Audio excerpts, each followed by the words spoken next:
भज मन गोविंदा। गोविंद गोविंद गोपाल भज मन गोविंदा। गोविंदा गोपाला गोविंदा गोपाला। गोविंद गोविंद गोपाल भज मन गोविंदा। गोविंद गोविंद गोपाल भज मन गोविंदा। गोविंदा गोपाला गोविंदा गोपाला। गोविंद गोविंद गोपाल भज मन गोविंदा। तो हे पुण्य आत्माओं, आपका मन आपसे झूठ कभी नहीं बोलेगा। आप मन के दृष्टा बन जाइए बस। हम सब लोग अपना पैमाना किसी और से ना पूछें। देखिएगा, शरीर के रोगों का, ध्यान से सुनेंगे, शरीर के रोगों को ब्लड की टेस्टिंग से, न जाने कौन कौन सी टेस्टिंग से, किसी का यूरिन टेस्ट हो रहा है, किसी का स्टूल टेस्ट हो रहा है, इनसे पता चलता है। लेकिन हृदय के रोग, प्रेम का रोग, मन के देखने से पता चलेगा। झूठ नहीं बोल सकता मन। मन तो बता रहा है, आप मुख से बोलो कि ना बोलो। मगर कम से कम हे पुण्य आत्माओं, आप देख तो लो, आप जान तो लो, समझ तो लो कि मैं कहां खड़ा हुआ हूं, मैं कौन सी नौका पर हूं, उसका नाविक कौन है, मेरी पतवार किसके हाथ में है।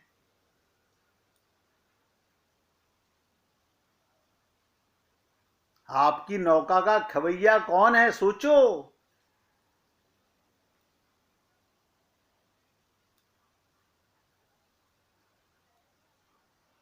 रहीम जी ने भी कहा, कहे रहीम एक दीप ते, कमाल है, कहे रहीम एक दीप ते, प्रकट सबे दुति होए, तन सने कैसे दुरे, दृग दीपक दरुदोए।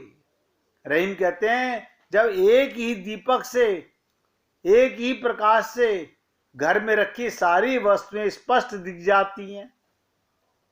कमाल है, लाइट खोलते ही अब देख लो, अंधेरे में नजर नहीं आती, लाइट खोलते ही सब नजर आ जाता है। फिर नेत्र रूपी, आंख रूपी दो दो दीपकों के होते हुए, ध्यान से सुनो, आपको तो भगवान ने एक नहीं दो दो दीपक दिए हैं। एक दीपक से घर की सारी वस्तुएं नजर आ जाती हैं, तो आपके पास तो भगवान ने दो दो दीपक दिए। आप बताइए, इन दोनों दीपकों से तन और मन में बसे, सब नोट करें, तन और मन में बसे स्नेह भाव को कोई कैसे भीतर छिपाकर रख सकता है। मन में छिपे प्रेम भाव को नेत्रों के द्वारा व्यक्त किया जाता है, और सब जानते हैं मैं किसके लिए रो रहा हूं। मेरे आंसू भगवान के लिए हैं या संसार के लिए हैं। आप बताइए, दुनिया कुछ भी समझे, आपका हृदय तो जानता है ना।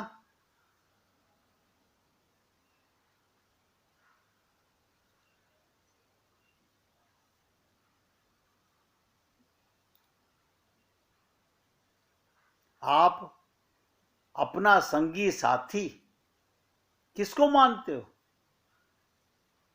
परमात्मा को या मरने वाले संसार को? बस इतना समझ लीजिएगा। आपका सदा का साथी, जीवंत साथी, परमानेंट साथी, जिसने कभी तुम्हारा त्याग नहीं किया, आप उससे विमुख हैं।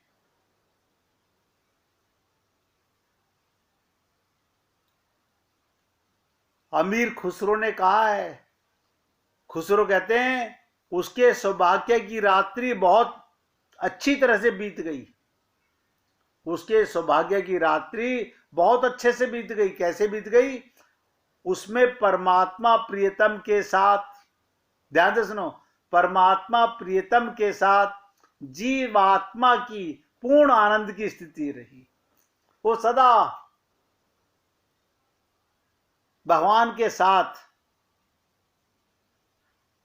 अपने को महसूस करना, वो आनंद की अद्वैतई स्थिति ऐसी थी कि तन तो जीवात्मा का था और मन प्रियतम का था।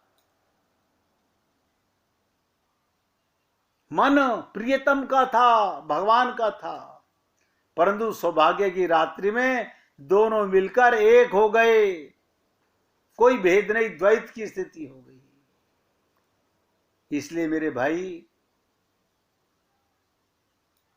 ईश्वर को पाने के लिए माथे पर तिलक, गले में माला, राम नाम की चदरिया, माला जपना केवल संसार को ठगने का स्वांग है।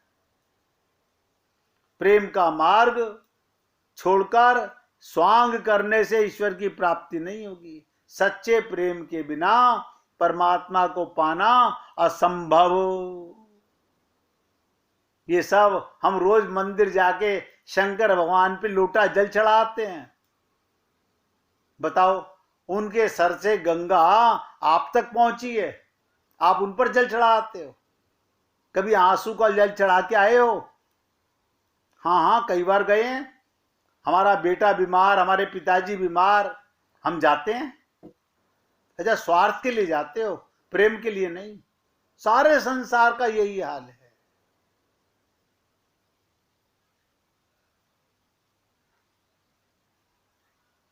इसलिए निवेदन करना मेरा कार्य है, मानना ना मानना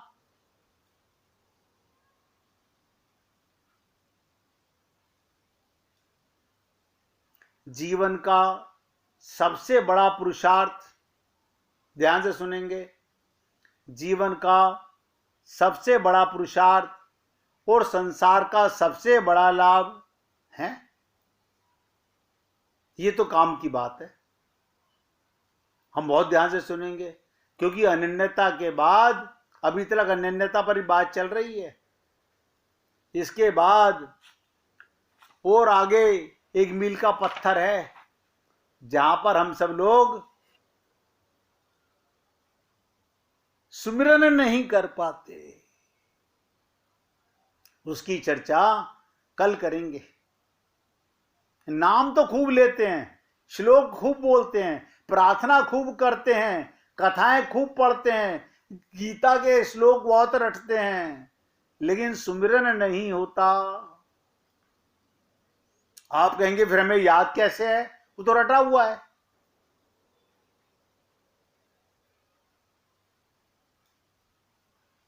कल इसकी चर्चा करेंगे। आज अनन्यता की बात सोचिए। जीवन का सबसे बड़ा पुरुषार्थ और संसार का सबसे बड़ा लाभ, ब्रह्म सूक्ष्म,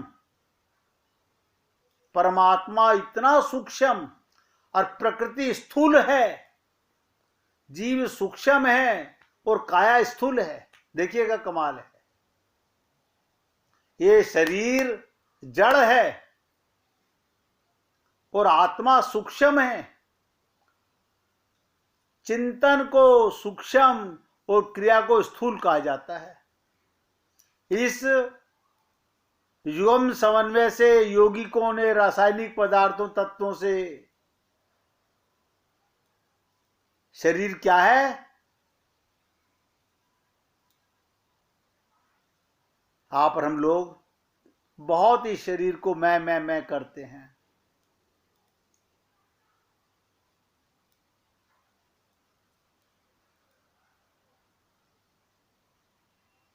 शरीर क्या है?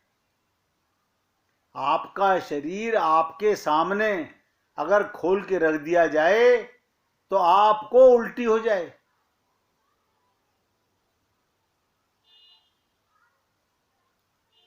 संत महात्मा कहते हैं, मल मूत्र से भरा और हाड़ मांस से बना घिनौना, किंतु चलता फिरता पुतला। किसकी ताकत से चल रहा है? पैसे की ताकत से, पापा की ताकत से, मम्मी के दूध से, या फल खाने से, या अन्न खाने से, या आपकी बुद्धि में ज्ञान ज्यादा होने से? कोई नहीं जानता ये किसकी ताकत पे चल रहा है। मैं बोल रहा हूं किसकी ताकत से, आप सुन रहे हैं किसकी ताकत से। इतनी गहरी बातें कौन सोचता है?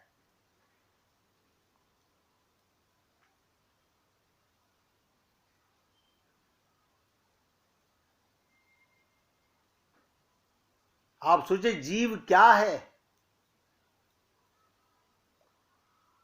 जीव क्या है? सरल भाषा में कहा जाए, जिस शरीर में जाए उसे जीवित रखे। जीव का काम है जीवित रखना, बस। आप कर्म कोई भी करे, आत्मा का कुछ नहीं बिगड़ने वाला। आप पाप करें तो भी आत्मा आत्मा ही रहेगी, आप पुण्य करें तो भी आत्मा आत्मा ही रहेगी। आप स्वार्थ का काम करें, परमार्थ का काम करें, आत्मा को कोई फर्क नहीं पड़ने वाला।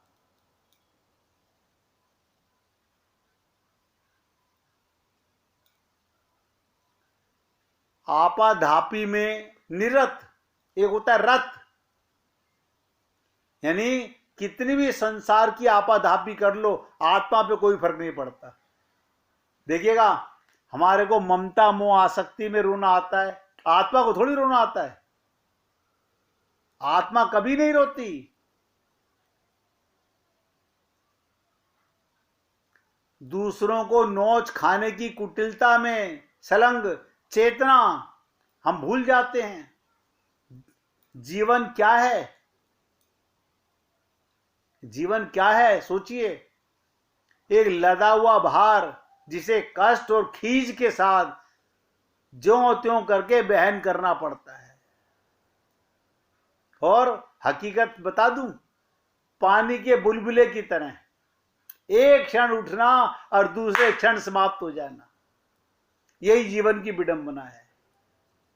पता नहीं ये गुब्बारा कब फूट जाए।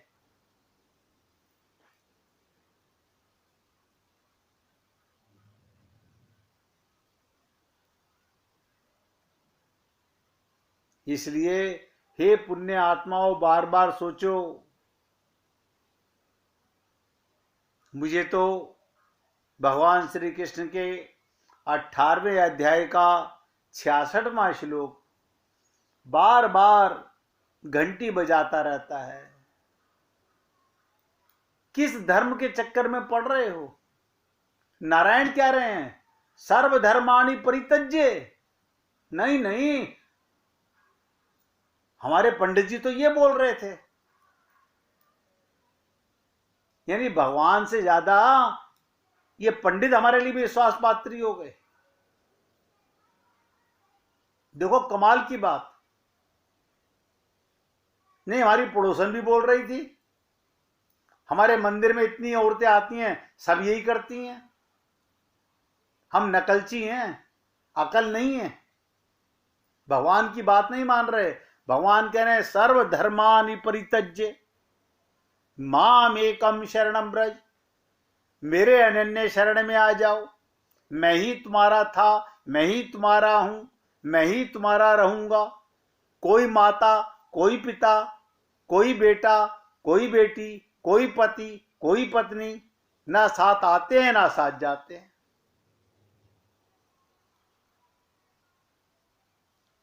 छोटी सी बात मोहब्बत की, और वो भी हमें समझ नहीं आ रही। और भगवान तो कमाल है, इस भरे संसार में ऐसा कहने वाला कोई भी नहीं हुआ आज तक कि अहम त्वाम सर्व पापेभ्यो, कोई नहीं हुआ ऐसा। आपने मर्डर किया है, जज कहता है मुझे आपको सजा तो देनी पड़ेगी, आपको अपने कर्मों का भुगतान तो करना पड़ेगा, आप खानदानी चोर हैं, आपको ये सब सहना पड़ेगा, कोई माफी नहीं। क्यों? ये सब बने बनाए के साथी हैं। और वो परवरदिगार छोटी सी बात पे कि तुम मेरी शरण में आ जाओ, मेरे को अपना मान लो, मैं ही तुम्हारा सगा था, मैं ही तुम्हारा सगा हूं, और मैं ही तुम्हारा सगा रहूंगा। और भगवान कहां तक कह रहे हैं, तूने अनंत जन्मों में, करोड़ों, अनंत माने करोड़ों से भी ज्यादा, अनंत करोड़ों में जन्मों में अनंत पाप किए हैं। सोचो आप और हम लोग, एक जन्म में हमने एक पाप भी किया होगा तो अनंत अनंत जन्मों में अनंत अनंत पाप हुए कि नहीं हुए? और भगवान कहते हैं मैं सब जला के राख कर दूंगा, तेरी पाप की फाइलें फाड़ के फेंक दूंगा, आग लगा दूंगा, केवल मेरी शरण में आ जा, यानी मुझे अपना मान ले। हम भगवान को अपना मानते हैं, मगर किस लिए? शरीर के स्वार्थ के लिए, परिवार के स्वार्थ के लिए, क्योंकि खुद को आत्मा नहीं मानते। भगवान, बताइए, मैंने कहा ना, संसार में कोई हमें निश्चिंत नहीं करता। गुरु बताते हैं और परमात्मा वादा करते हैं। अगर संत महात्मा ना होते हमारे जीवन में, हम वेद शास्त्रों पुराणों को नहीं जान सकते थे।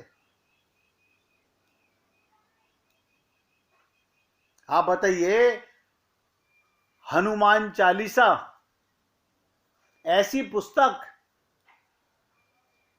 जो लोग मैंने देखा बांटते रहते हैं, 2-2 रुपए की पुस्तक, उसके अंदर हम सब लोग पूरे जीवन के अंदर करोड़ों बार बोल चुके होंगे, जय हनुमान ज्ञान सुमनि सागर।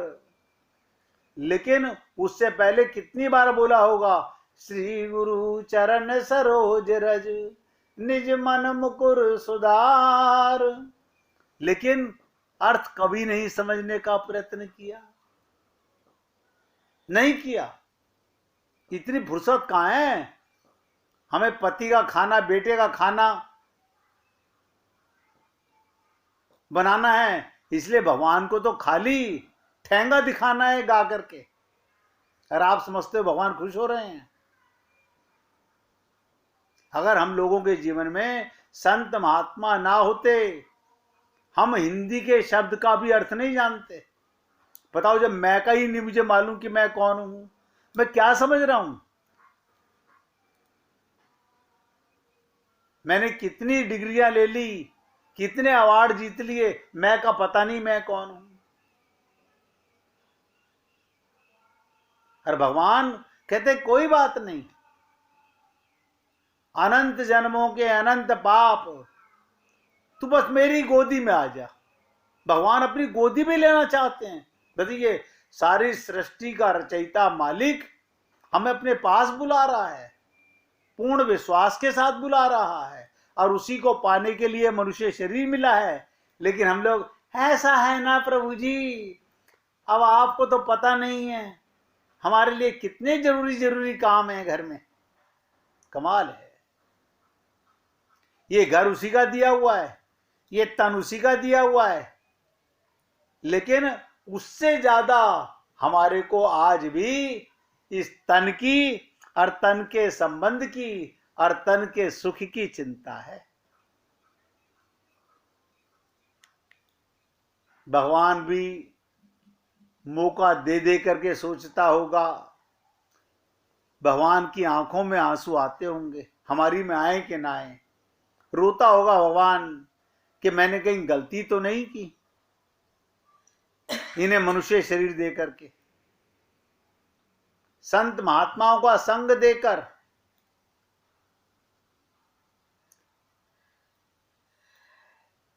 और भगवान कहते हैं कोई बात नहीं, मैं तुम्हें निश्चिंत करता हूं, संसार के सभी प्रकार के धर्मों का आश्रय छोड़ दे, छोड़ दर, तू एकमात्र मेरी शरण में आ।